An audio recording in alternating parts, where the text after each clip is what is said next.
The Ball Guy Show starts right now. Hope you enjoy the show. Make sure you like, share, and subscribe.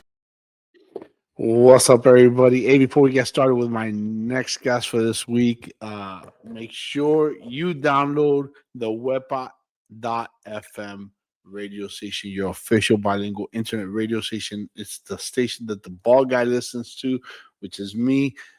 Man, it is a party every time you listen to it. All right. You got old school, your new school, your future freestyle and dance music. It is the radio station for everybody. Let's bring in my next guest. He is an actor here at the DFW area. Matthew, what's up, man? How you doing? Hey, I'm doing good, my friend. How's everything? Good, man. Been blessed, man. It's been a minute since we've seen each other or spoken to each other. How you been? Good? I've been good. I've been doing a lot of working, which is great. You know, making sure the calendar stays full with jobs. So that's how you have to always do it. Always got to be putting in the work. That's good, man. That's good. For people meeting you for the first time, who is Matthew Simmons? Well, that's a great question. There's a lot of layers to who I am. I'm the actor. I'm the uh, friend. You know, Christ follower. I mean, not in any particular order, but I'm also love movies, love watching movies, love talking about movies, movie history. I mean, there's a lot of it, but yeah, at the end of the day, professionally, I'm an actor and performer and published author, speaker, you know, all the things. Cool, man. Cool. Where did you grow up, man? And what was it like being a young Matthew? Well, I was born in Florida, raised in Texas, Dallas Fort Worth area to be specific. Born in Gainesville, Florida, to be specific there. And growing up as Matthew was fun. Also, could be lonely at times. I'm an only child, but really, and this is something that a lot will relate to. It's part of I partly touched on it in my book, and it's also something that I'm really wanting to get into now. And it's kind of growing up in church culture, and that has a lot of toxicity in it. Has a lot of good things in it. Has a lot of toxic things in it. And right now, a lot of it's kind of come to the surface about how toxic church can be that we're seeing out, you know, in the internet world. And it's really, you don't believe everything you see on the internet. But there's a lot that's true right now, and because I grew up around a lot of it, the abuses of doctrine and abuses of power. So I grew up with that. So I grew up kind of feeling like I was not good enough. Uh, and it was always, and the thing about it, and this is kind of what it was like growing up, but growing up doesn't just mean as a child. I'm even experiencing it now as an adult. And I'm not the only one that feels this way. Growing up in the church, it's biblically proven that you're not good enough by people that are twisting the scripture to prove their point. So that's kind of what I've dealt with. And I'm finally going to therapy because of it, because I just can't take it anymore, of spiritual abuse from all these people saying, well, if you just gave more, if you just prayed more, if you just tithed more, if you were just, good enough more, things wouldn't happen. And it takes a toll. So that's what it was like. Honestly, that's what it's like growing up. So I'm starting in this season of my life to unpack who really is Jesus? What does the Bible really say? And then what was misinterpreted all those years of all these people I listened to growing up, whether it was people on TV or people in person, it was the same message a lot. There's also a lot of great people too. So it's unpacking and discerning which was which. And I'm encountering a lot of people, particularly in the film industry, that had the same upbringing.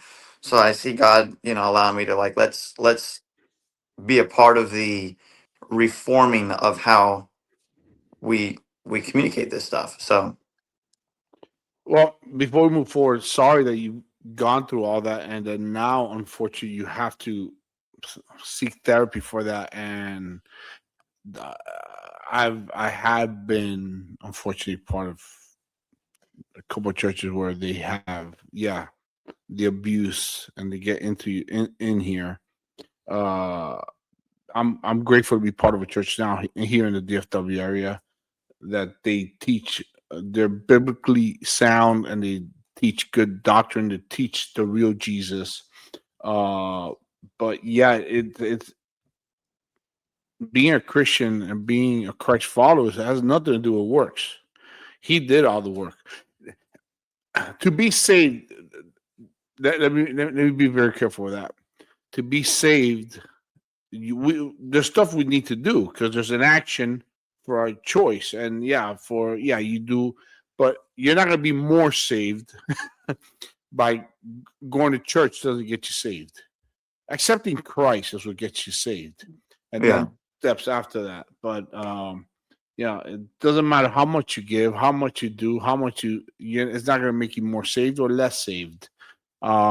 We do because of what Christ did for us.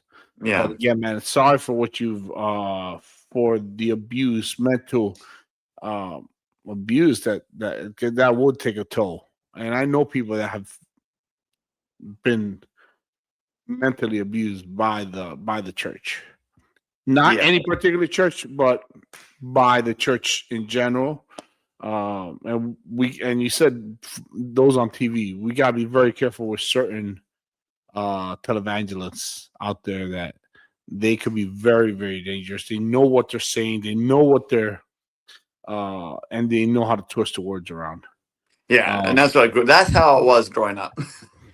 Is being exposed to that. But um, it's not a it's not a it's one of those deals. It's not anyone's fault per se that you're exposed to that. It's you think it's a good exposure of well, we're going to hear about Jesus.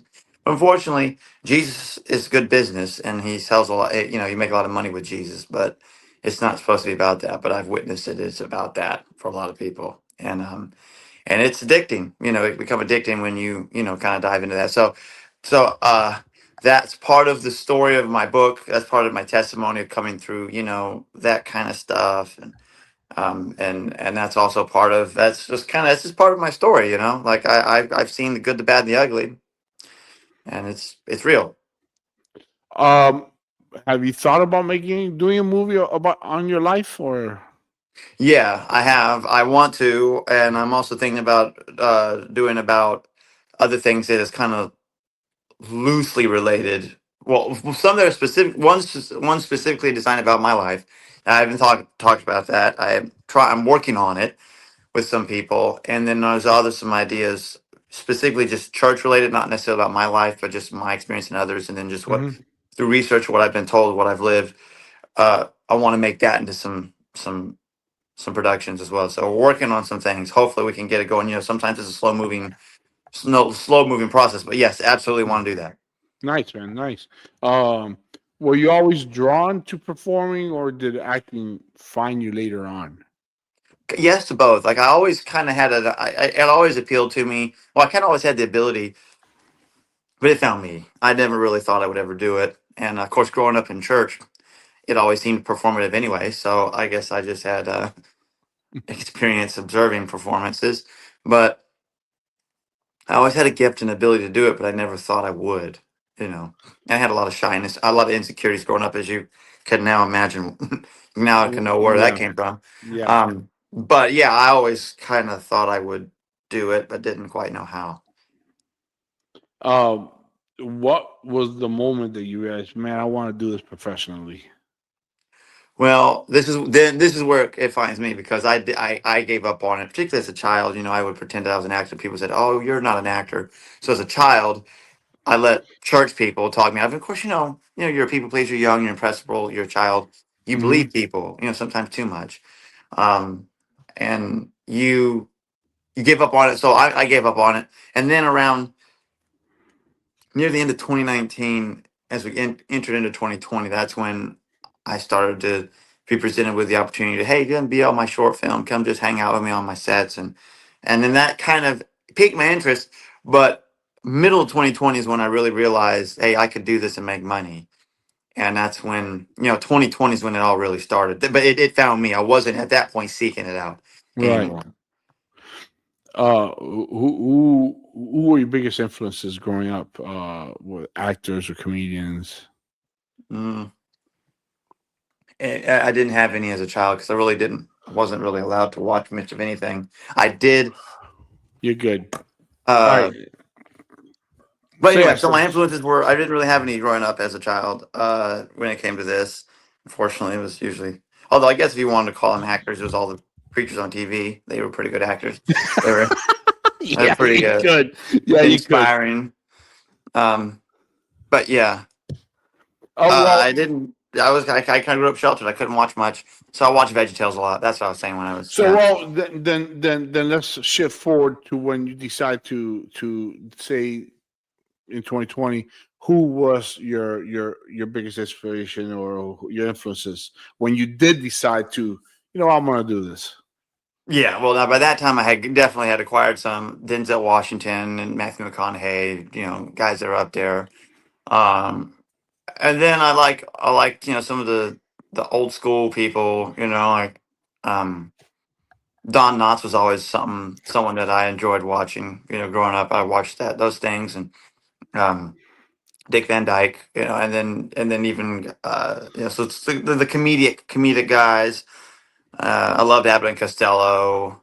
I mean, I love comedy. So Jimmy Stewart, Yeah, obviously got and then Jim Carrey. So if you're kind of catching a trend here, a lot of tall, lanky guys, yeah. were kind of my inspiration because I would watch them as I grew up in my teens and in my 20s. I just kind of broke out of that, um, tyrannical yeah, TV preacher world, and I grew up and I actually started watching other things, and I enjoyed their performances. And the closer I got to acting, I really studied uh, guys that had my body frame and build, what they could do with their body, how they could perform. So the guys that were, and then of course other guys like Denzel's great, Jack Nicholson's great, you know John Wayne, Clint Eastwood. I mean, I know these are kind of all generic names that everyone would say, but they really were. I watched a lot of their work and saw a lot of them, and just kind of like, okay, yeah. What was your very first acting role? Well, the very first one was a short film called. Well, the first one had dialogue in. I don't even. Some of these other short films, I don't even know what happened to them. I was just standing there, and I had a camera pointing in my way. This was just stand there. I'm like, okay. But the one I had a first speaking line in was it was a Hindi language short film called Boon Me, and I played a gas station clerk.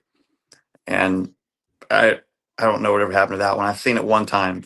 The director sent it to me. I don't know where it went, but it was in the Hindi language, and he intentionally didn't let me read the script. And I'm just over here just talking to this great. It was actually a psychological thriller. It's very mind bending murder mystery psychological thriller. But I didn't know that, and and he did that on purpose. He wanted me to think that the guy I'm talking to was just this great guy, and he really wasn't in the story. But um, that was the first one, and that was actually January of 2020. That was the beginning of 2020. Of course, we all know what happened in 2020, but Yeah. that's really kind of where I could really do this, and all you have to have is someone to believe in you, and you're good. So that's where it started. First feature film role I did was Speaking Lines with Dry Places with Theo Bray. That was the first feature film one I did that had dialogue, and we filmed that in downtown Fort Worth at one of the hotels. I can't remember which one it was.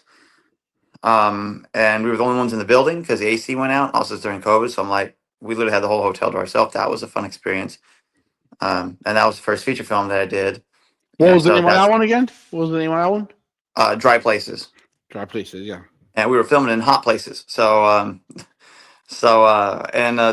that was summer of 2020. So we all know what was happening then. So it was that was the genesis of it. Very and it was a very kind of an unceremonious beginning. Like you're starting during a world pandemic, not a whole lot of people around to see you, not a whole lot getting done. But it was at a time where it was like in 2020. That's also when I published my book. Like my gifts were being, the I had turned 30 then, and so like it was just a fresh start on everything. So it was really good to just kind of see how the doors open. I just asked God to use me how you want me to be used, so I don't do anything on my own anymore. Because I was trying to be in the ministry game, because it's a game. Um, and those doors never open, but they opened up in film. So Well, it's not a game. I mean, ministry. That unfortunately, you got fools using it as a game, and fools. you got knuckleheads using it as a game or Yeah, real ministry is not, but unfortunately, using it for like what you said earlier, for using it as money or use it to just to gain money and uh but unfortunately, yeah. I mean, I see what you're saying though. What's the name of your book, by the way? the name of the book is God's Only Mistake. I actually have it over here in the corner. I can show you on the screen. I have to disappear real quick. I'm gonna get it. It is right there. God's Only Mistake. It's on Amazon. You can get it. A story of rejection, redemption, and a restored faith in God. So it's really great. This actually doesn't talk much about my acting because I had just started. I really wasn't doing much Yeah, acting then. So, but it takes through all kind of what I talked about, finding the real your Jesus, and journey. yeah, Yeah, and so it's easy to read. It's only how many pages did we make it? 70 pages. It's only 72 pages. You can read it yeah. in one sitting. It's designed for that. So. Uh, That's it. So you can get it pretty much anywhere you can get books online. You can get it Amazon, Barnes Noble, I think Target, Walmart. It's online, and we just have it drop shipped to you, and you're good to go. So Cool, cool. Yeah, and Theo Bray, as a matter of fact, I'm having him on in May. Dry Places. Is that what you play? Is that what you play a pastor? no, that's That's blind trauma. that Blind Trauma, which is actually a true story, by the way, right? Blind Yeah, Trauma. Yeah, that one's a true story. That's part of Theo Bray's story. Yeah, yeah. Love Theo Bray. He gone through some health issues. Praying for him. yeah, But he, yeah. but he's, but he's recovering very well. Theo, I love you, bro. Yeah, I just worked with him a few weeks ago, and he's back on his feet. And Praise the but Lord. yeah, yeah, he's one of the main catalysts in my acting career. He's really got me started in a lot of areas, and so he's one of the people. That guy. There's a few others. Cassandra Jackson's one. Prithvi Raj is one. Those are the first couple that really, kind of got me going. So. Cool, man. What has it been the biggest struggle breaking into acting? Well, I think the biggest struggle breaking into acting is understanding what acting is. Acting is not pretending. Acting, Mm-mm. because with my acting coach, he tells me acting is lying, being is believing. So if you're acting, you're lying. You got to believe what you're doing. So the biggest Ooh. struggle was, okay, I'm not playing a cop. I am a police officer. I am a lawyer. I am a doctor. I am that. I'm not. Matthew Simmons is now a lawyer or whatever the thing is. Not. Oh, I'm playing one. I'm pretending to be one. What would you do if you were this? How would you talk? What would be your. So that was the biggest thing. For a lot of people, it's networking, but it was never. That's not been my struggle because I was already doing that before I got into film. So I already have the ability to network very well because I did direct sales and marketing before this. So talking to people was never really a problem. By the time I got into acting, I was growing up, but a lot. I overcame a lot of that. And then, when you do a lot of church work, you talk to a lot of people. So by the time I get into acting, I have no problem just walking up to random strangers on the street or in a room and saying, "Hey, my name's Matthew. What's your name? Hey, nice shirt, nice hat. And so that allows me to network very well when I'm in rooms and on sets, and so that allows me to constantly be getting work, which is a blessing. So that's a lot of hard. That's the hard part for a lot of people, but not for me. I think my biggest was believing that I belong, and then catching up on watching things. I didn't grow up with a lot of stuff, so I had to watch. I'm still going through this, catching up on a lot of movies in particular. I'm starting with the movies, but like TV shows and all that, animes. I've gotten a little bit better at the animes. Catching up on all the things that people grew up with that I didn't, because I mean, I can only watch Christian TV growing up. So growing up in the '90s, when everyone else was watching, you know, Nickelodeon or Friends or Seinfeld, I'm watching Christian TV. So I didn't have a chance to watch all that. So I'm catching up on the content was a lot. That was a big deal because when you're in this industry, they're like, okay, it's just like this movie. I'm like, well, I haven't seen it. Oh, I haven't seen that. I haven't seen that. I haven't seen that. So they're trying to give you a reference what the style of movie is going to be or what the style of character is going to be to give you a reference, and you haven't seen it. So you had to go back and do your homework and watch all these things. So I'm pretty good on the movies, and then I've just become more of a movie guy than anything else, where I just watch a lot of movies, and I haven't watched a lot in a while. I need to get back on my movie watching. I'll just binge watch movies like crazy. So I need to get back in that. I kind of when I'm not in the mood to watch them, I don't. But I need to watch some movies again because when the Oscars come around, people are like, "Oh, so who do you think's going to win the Oscars?" Like, well, the only one I've seen was Sinners, and so that's a safe bet, that they're going to win a lot.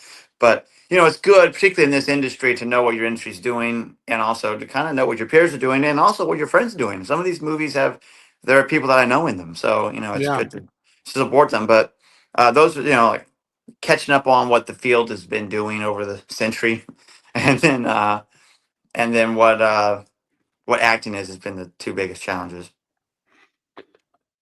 You said earlier that you thought, or maybe I misunderstood. Have you ever thought about quitting?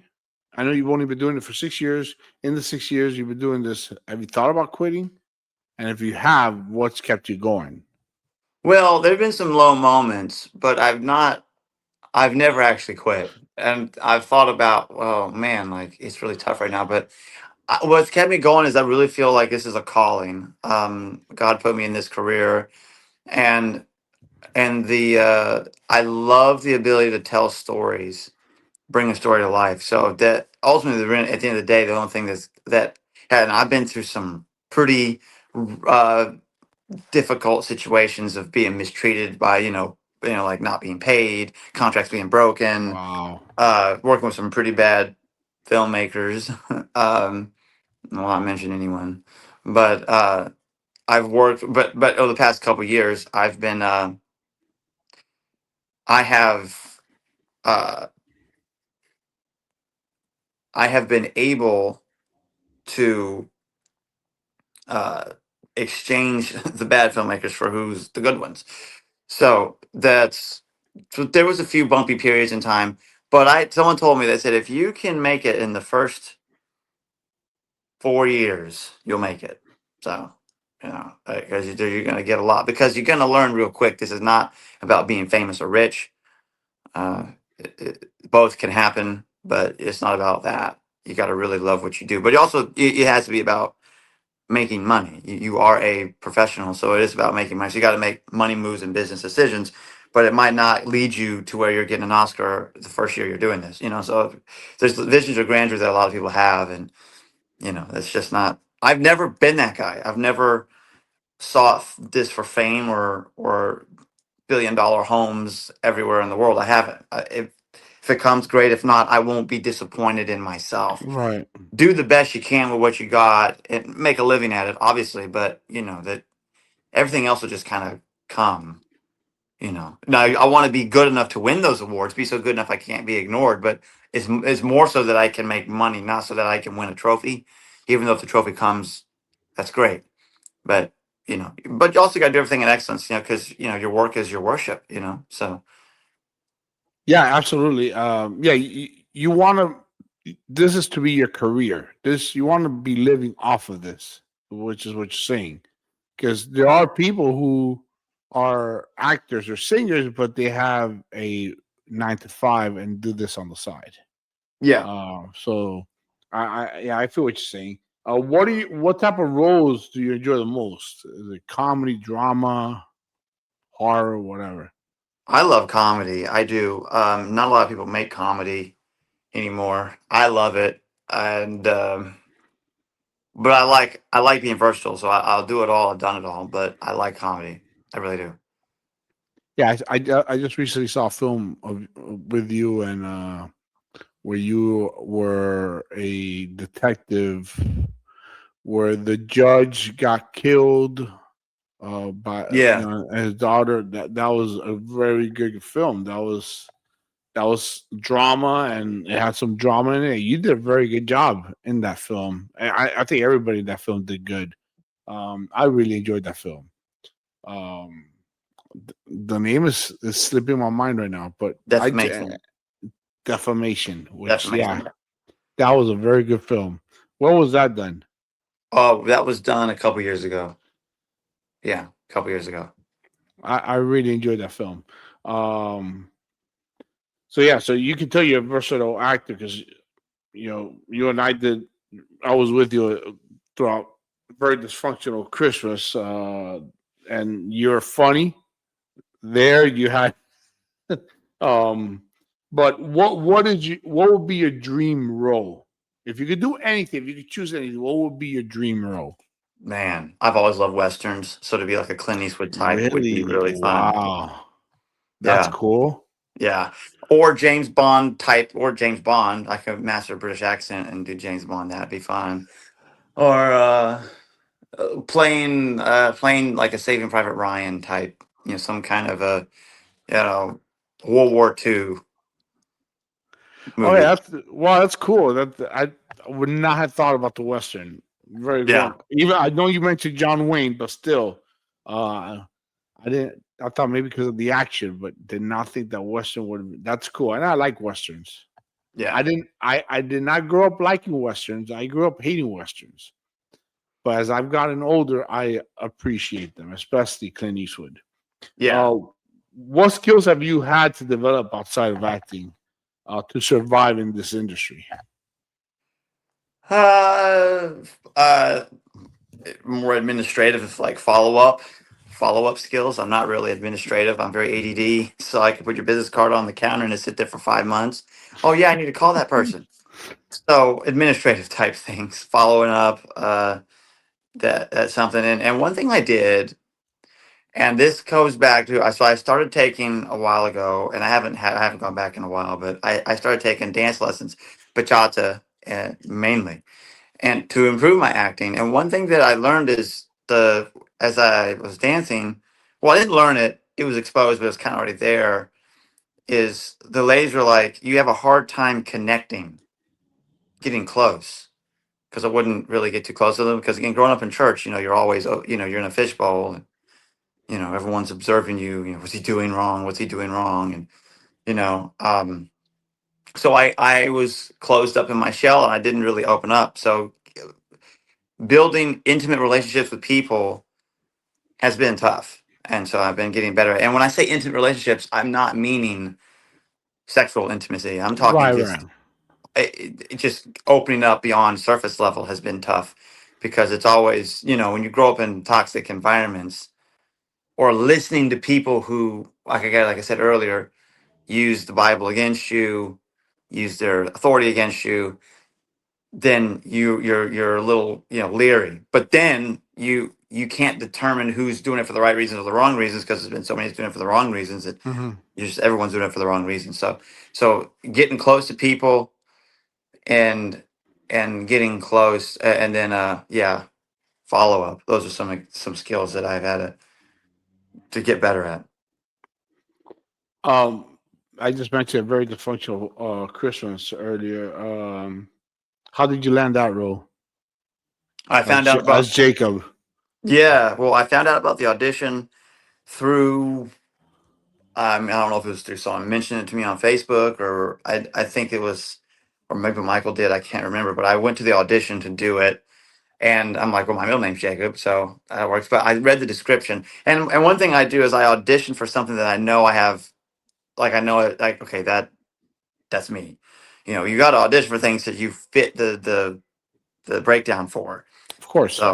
So I'm like, yeah, this is me. And so when I walked in, I nailed it out of the park. I hit it out of the park because I knew that was me really, and so I really wasn't. I was just being Matthew, and so that's kind of what they said. It was perfect. So and then it was perfect when we filmed it, and that was a fun one. That was my first Christmas movie to do. So and that's another thing I want to do. I want to do. At Christmas time, I grew up. Now I've seen like Elf and National Lampoon Christmas Vacation. So I want to be in a landmark traditional Christmas movie like Christmas Story or It's a Wonderful Life. I want to be something like that and things like that. So uh, You mentioned that when you go for roles, you need to fit that. How much of that character is you? How much of Jacob is you? probably as close to 100% as you can get. Really? Yeah, yeah, yeah. Now, well, I'll say with the relationship with the parents, maybe not so much. It's a little bit different. Um,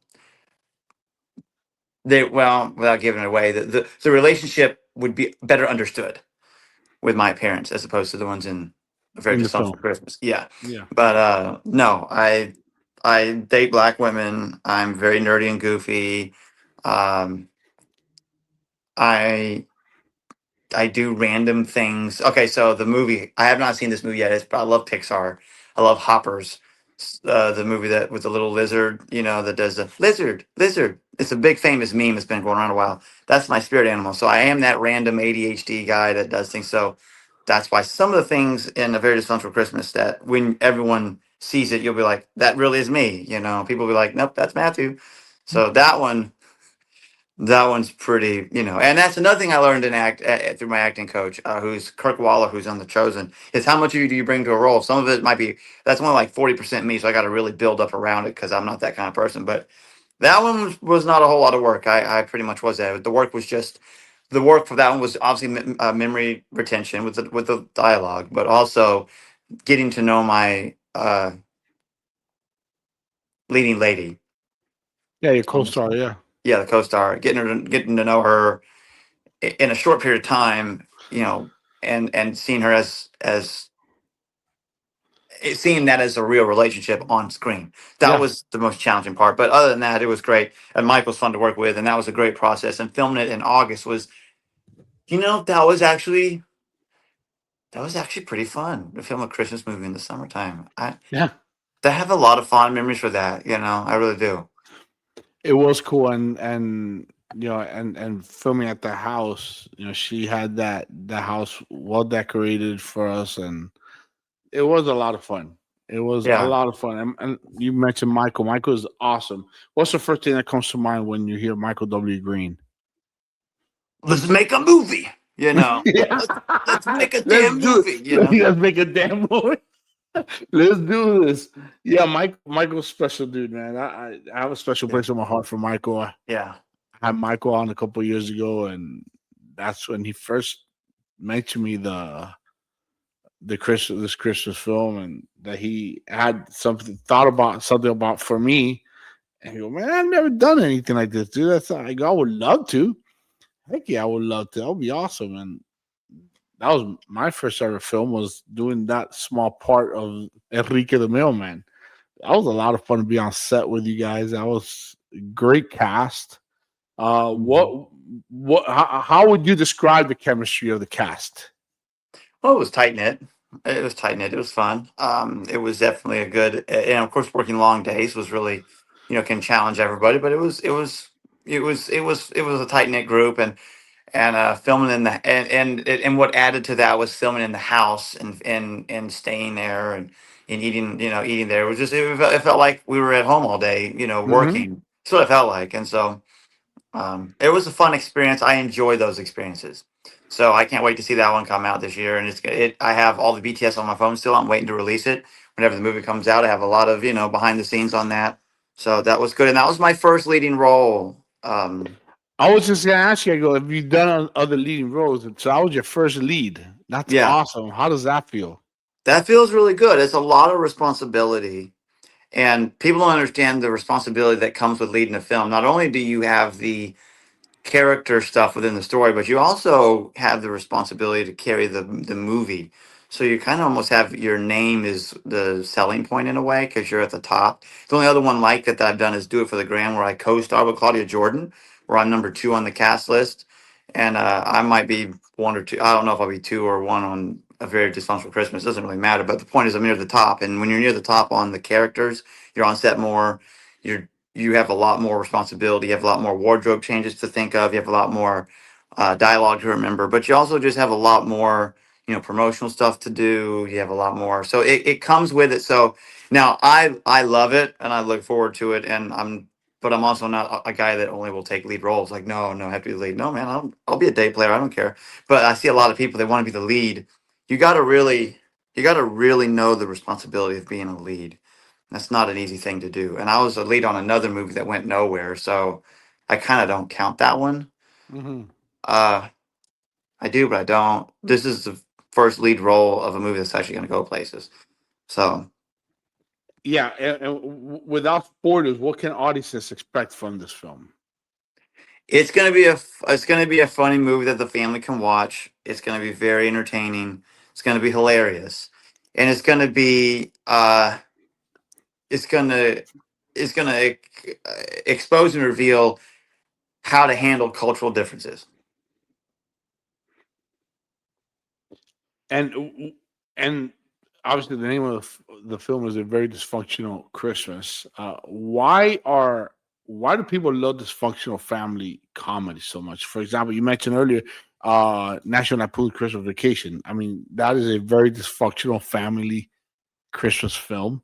Yeah. uh why do people enjoy those so much? I think it's because they want to look at a family that's not as bad as theirs. That makes sense. It Yeah. makes them. It's like the old like if you feel bad about yourself, just go to Walmart at 2 in the morning, and you'll feel better about yourself, kind of a thing. Can't do that anymore. They're not open 24/7, but you get the point. Like there's a certain thing about there's just, oh, I'm not that bad, and people love a cluster, it's like, ooh, so it's funny, it can be funny. And so there's one moment in the movie that I can't wait to see, and I can't say what it is, but there's one moment that I can't wait to see how people react to it. I can't wait to see it. There's one comedic moment in the movie. You might know what it is, but I there's one think I know. but I can't say what it is. No, I I won't don't say know. what We're it is. not gonna describe. But I remember that part where he said it's a cat. He goes, "No, don't say that." No, Yeah. So I think I know what part you're talking about. Yeah, let me tell you something. And the dialogue there's in this film, there's moments of seriousness also. yeah, there's We some. don't just get comedy. We get some drama in it. We get some serious points, and it's a very good film. Very well created, very well written film. I really enjoyed this film. I was blessed enough. I was there only in a couple of scenes, but I was blessed enough to be part of the pretty much almost the entire project. I was able to get to be there and help out whichever way I could, and I got to see the making of a film for the first time in my life, and it was awesome, very well made. And we Um, wrapped it in your house. and yeah, which we did the first couple of scenes towards the tail end. At the beginning, yeah, here in my house, which that was a lot. That was very exciting. That was a lot of fun. I wish my wife would have been here. She was in Florida, helping my daughter prepare for her wedding. Um, when she got married a couple months later. I got to give my baby girl away. Um, are you more of a stick to the script actor, or are you given the freedom to improvise if needed? Oh, I And can if you're improvise get if needed. and do you improvise if needed? Oh, absolutely. Yeah, I love improv, and in fact, I love no script, and we just give a scenario, and I just improv it. But I will follow the script. I'm not a guy that doesn't see the script as legitimate. So I'm not like a rebel, or like, no, I'm gonna do it my way. But improv does not scare me, and it does scare some actors. They don't like it, but whenever I've done plays, you gotta be able to think quick on your feet, because I've been in some moments on stage where it didn't go according to plan with dialogue, and I had to get us back on track, and I had to Mm. either skip some dialogue or basically rearrange it, do some detours and loop de loops, and just kind of think quick to get it back on track. Sometimes you got to do that, and that's why doing theater is good. That's why being on stage is good. But being in the moment, that just happens in life, where you know where your destination is.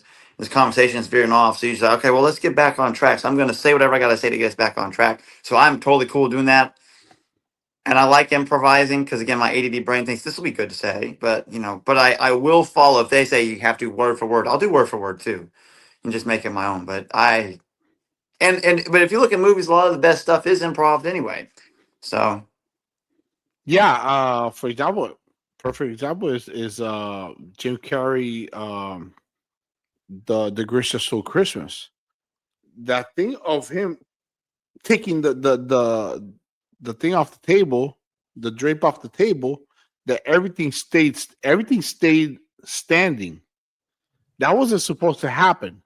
And then him coming running after and throwing everything off, that was him improvising. And yeah. they kept it in the film. So sometimes improvising will make the film better. Um, what makes a set fun versus stressful for you? What makes it fun versus stressful is, what makes a set stressful is when you're too close to the production drama, because there's always going to be drama with production. You're always going to be running behind schedule. Always going to have issues with uh, locations or weather or actors that just decided not to come or whatever. You're going to have that, but what can make it stressful is if you are too close to it. And usually, um, if you're too close to that, it can be stressful. But what you also have to do as an actor, you have to be director proof and drama proof, to where through all of that, you just focus on your job. But that can be that way. So that's why uh, you want to keep it, and some of it's unavoidable, Mm-hmm. but some of it isn't. Some you can. It just depends on, and some directors, they they will shield their actors from that in a way to where they let you know what's going on, but they don't. You don't need to know everything, And so that's but also when the higher up the responsibility, and this is one thing I've learned: when you're the cast, when you're a lead of a movie, you're kind of in that conversation in a Yeah. lot of ways, because a lot of it pertains to you. So how do you adjust? Because it is information you need to know, but how can you stay in character? So that's another thing that as a lead you have to do. And okay, this pertains to me, but it doesn't at the same time. So there's a whole lot of hats you have to wear, but at the end of the day, when you yell action and cut, the only thing that matters is the story. Nothing else matters. Right. Because I can't control anything other than the world that I live in. Because at the moment, you're a fly on the wall. Enter into my world. So What's something about filmmaking that fans will be surprised to learn? it takes a long time to get a little bit of footage. It can take a whole day to get maybe 30 seconds of footage for a movie or a show, or a minute. Yeah, Yeah, one scene can take all day, um, or one scene that's can take five, amazing. six Yeah, hours. Yeah, that's incredible to me. Yeah, yeah, especially if it's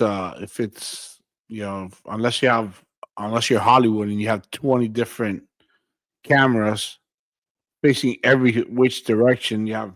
But when you have one camera or two cameras, and yeah, it could take a while to film one scene, and it has to be perfect every time you retake it to get the different, uh, or like, what is your favorite movie of all time? Once you mm, start watching movies, what is your favorite movie of all time? man, that's a tough one because there's so many, and I have like one in each era, one in each category. Gone with the Wind is always a beautiful historic movie. That's like it just was revolutionary. It's historic, so Gone with the Wind's always going to be up there in all time. But I mean, I So, love Dumb and Dumber. wow. So you've gone. So when you start watching, you really started going way back as well. You really wanted to watch history of filmmaking and the history of films. So Yeah, I grew up with those older movies. you went all the way back to Gone with. Oh, okay. So you were allowed to watch those old movies because those Yeah, were less yeah, more allowed. More, yeah. I see what you're yeah. saying. So I watched a lot of those, but even now, so I studied a lot of those. But Gone with the Wind is a great study for It anyone in is. film. Yeah, But I love Dumb and Dumber. it's hilarious. I love Wayne's World. That's kind of my sense of humor. But when we start talking about my favorite movies of all time, Dunkirk. I love Dunkirk. Love 1917. These are newer movies, but they're war movies, Mm. those are movies that Monty Python and the Holy Grail. That's another one that's just those are because that's my style of comedy. Yeah. But I have a favorite movie uh, of just every genre you can think of. That's any mainstream genre. I'm not really big into foreign films, but I you can definitely look at it, and I love horror movies, I love drama, I love comedy, I love found footage, um, and then I love mockumentaries, And the funniest mockumentary I think I've ever seen has to be, what was it? It's from the 90s. Was it Finding Godfrey or Finding, why can I never remember the name of that movie? Um, Whatever. It's a big famous movie. Anyway, so there's I love mockumentaries. I love, that kind of a office style thing. Why can't I find it? It's Waiting for Guthrie, or that's the name of it, something like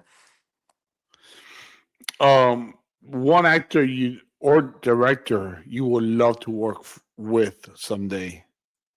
Steven Spielberg. Steven Spielberg. Yeah. Yeah. I've always said Clint Eastwood, but he retired. So, sadly, but I mean, he is like 95 or something. So He looks great for his age, but yeah, he is up there. He's in his 90s. yeah, Let's do a quick lightning round. Coffee or tea? neither. I'm allergic to coffee. Allergic to caffeine, so neither. Really? Yeah. So you don't even drink decaf? No, to me it's boba. Boba. Boba. I like boba. Yeah. Yeah. Early bird or night owl? Night owl. Favorite junk food on set? Beef jerky. Theater acting or film acting? Film. Action or comedy? Comedy. City life or quiet life? Suburb life. So quiet life in the city. Yeah, I grew up in the suburbs. So yeah. What's your favorite holiday tradition? That's a great one. Christmas parties with friends. One word your friends would use to describe you? Loyal. Yeah, I need to go on my Facebook and do that again. Every once in a while, I like to say, describe me in one word. So it can range, but loyal is one. Goofy, funny. Yeah. What motivates you to keep pushing forward? That there's just stories that need to be told, and there's the people that you meet, the lives of the people that you'll impact when you meet them. Because when you're hanging out on set, you get to know people very well. So yeah, I would never went on set. I didn't know you were from Florida. I was born and raised in South Florida as well, and we started talking about the Dolphins, the Hurricanes, and all that stuff. So yeah, the agony of being a Dolphins fan. Although I will say this: we just signed Malik Willis from my alma mater, Liberty, and let me tell you something. I watched him at college because that's where I had graduated by then, but he's good. yeah, he is. He's good. He did play backup. He did play backup for Green Bay, but hey, I'm looking forward to this. Something different. I feel bad for Tua. I think he should retire. I think he should just retire. But yeah, he's better off signing with Atlanta than he would have with the Jets. Because I know the Jets were interested in him. If he was signed with the Jets, he would have gotten killed. Yeah, that Jets is where your career goes to end. Just yeah. I mean, that makes no sense, man. It's just, but yeah, I am looking forward to Dolphins season this season and the Miami Hurricanes. They made it to the national title game. They lost, but hey, at least they made it to. They're starting this upcoming season. They'll be ranked number one. Yeah, they did pretty good. Yeah. What has acting taught you about yourself? It's taught me how to. It's kind of got me to heal in a lot of ways. And a lot of personal healing because it's very it's good therapy because you have to really you're kind of like exposing your soul when you act and you're very vulnerable and you're digging into yourself. So it's showed me a lot of my own insecurities and it's really got me to address a lot of them. It's got me more and more comfortable doing that. So it's really good therapy. Who has been your biggest supporter? My parents have been my biggest supporters. And my late pastor was a big supporter. And I have some filmmaker friends now that are the biggest supporter. That's one thing you learn about this business. People that have known you the longest won't support you. Your friends, so to speak, won't support you. It's the people that you meet as you're doing this. Because if they knew you before you were an actor, they're not probably going to really support you. I've learned. Really, I mean that's such a shame. That's sad. That's sad. Yeah. What was your parents' reaction when they first found out you got your not just any role, not in the background. No, when you actually got your first role, actually talking, or not the indie role, of you on your first feature film, uh, with dialogue. What was their reaction? They're like, that's awesome. That's great. Proud of you. Keep going. They can't keep up with my schedule, but I can't either sometimes. So it's like, what are you doing now? It's like, oh, what am I doing now? There'll be sometimes I'm driving to set. I'm like, what's my character name in this movie again? And that's a good problem to have. But again, with ADD brain, you're just all over the place. But yeah, we corral it in. So uh, yeah, Were they excited when you got the lead role over here for the Christmas film yeah, with they're very Michael? excited. Yeah, they're very excited, and they're very grateful that I can do that. So. They're coming to the red carpet when we do the red carpet. Depends on where it is. Depends on where it is in town. So yeah, they don't drive too far. But yeah, Okay. they might. They've never been to a red carpet though, but they've watched my stuff. So What advice would you give someone chasing the dream right now? Not just it's not just acting, whether it's acting, singing, whatever it is. I would say advice that you is don't surround yourself with people that just don't surround yourself with people that support you while you're trying to make it. Because the people that I know that really have never seen any of my movies and they're like, oh yeah, so you're an actor. Yeah, okay. So what do you do for a living? When I make it in something and it's big and they've seen it, they're like, oh, I knew you. It's like, yeah, but you didn't see any of the other movies. So you got to be careful because there are going to be people that are going to watch from a distance and judge you and criticize you. But then when you make it, they're going to want to hop on the bandwagon and get the results. And you just got to be very observant of that so they don't take you for everything that you got, because they're going to Yeah. try and get in there. Oh yeah, can I get a loan? Can I come to your house? Can I go to your yacht or whatever? And just kind of going like the further. Yeah. So just monitor now, and I do monitor now those that are really there for you while you're on the, coming up when you're struggling and you're eating beans and rice for 4 months in a row or whatever. I've had those months. Sometimes I still have them, where you're need rent money for rent, hey mom, can you help me with rent or whatever, or getting 2 or 3 roommates. Yeah, that's what it's like. It's not glamorous, but when you make it and you start really making your good money and you start getting those good roles and you start getting in rooms with people that can get you places, that's when everyone's going to want to. But they say there's no overnight success, but there's a process. Be Stick with those who are there with you in the process. Yeah. Yeah. That makes sense. Uh, what do you hope audiences feel after watching your work? That I was true to the story and that I told the story the way it needed to be told. And that doesn't mean that it's going to be a G-rated story every time. I mean, I play as a Christian. I play a lot of characters that are very unchristlike and very sinful in some of the things that you say or endorse, and like, oh, he's a drug dealer or he's a mob boss or whatever. But I mean, life's not G-rated, so I want to show you what evil looks like. I mean, obviously, it doesn't have to be way, so out there that it's like degrading, but you got to tell a story truthfully. So I want them to be like, I don't want to be like that, or I do want to be like that. I want it to be truthful. Because I mean, that's why I say Denzel Washington is the guy I really study because that's what he does. And he's a brother in Christ. And look Yeah, at the roles he's done. yeah. He's a great actor. Um, I saw your IMDb page, and man, you have a lot coming. You have a lot going on. I believe when you say your schedule's full, I see everything you're working on. What are some of the projects that you have coming up next, and that you're most excited about? Well, I have some that are we just so here this month I have 3 premieres. I just had one yesterday called Dr. Ollie's Secret Sins. I have her biggest fans coming up next week, a premiere, and then I have Willow Drive coming up. So that's all of March of 2026 premieres. So they're all going to be coming out, being released to streaming and whatnot soon. So that's going to be good. I'm filming a few others, and just constantly looking for other bookings.